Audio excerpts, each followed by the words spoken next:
पहले जैसे अब ना भलाई चलता।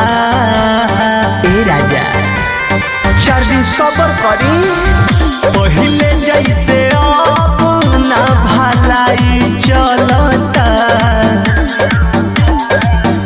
तनी हटके सूती देहिया के दवाई चलता। जवन जही सैया ओही के दवाई चलता। तनिको न सैया ढीला हाई चलता। मान जाए ना। तनी हटके सूती देहिया के दवाई चलता। जवन जही सैया ओही के दवाई चलता।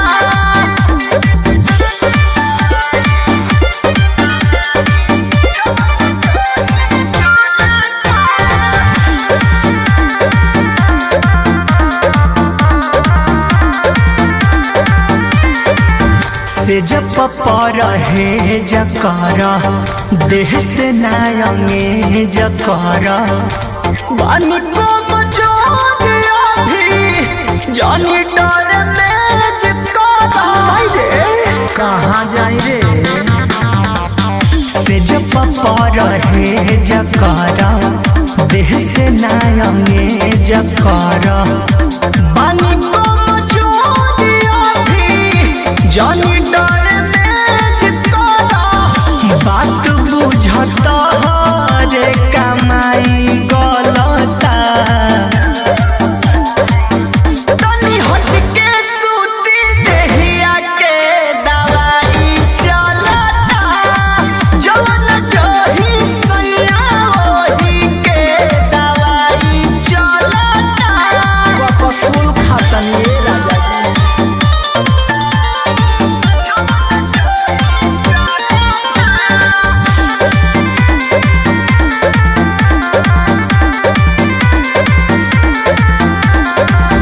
सट जानी जरिया हो खींच जानी सड़िया हो।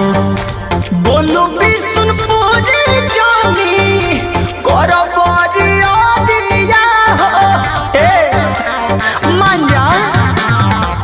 सट जानी जरिया हो खींच जानी सड़िया हो। बोलू बिशुनपुरी जानी सकती सोना मन में तहरा कथी पलता बताब। तनी हटके सूती देहिया के दवाई चलता। जवन जही सैया ओही के दवाई चलता। तहार एक्शन रिएक्शन कर दी।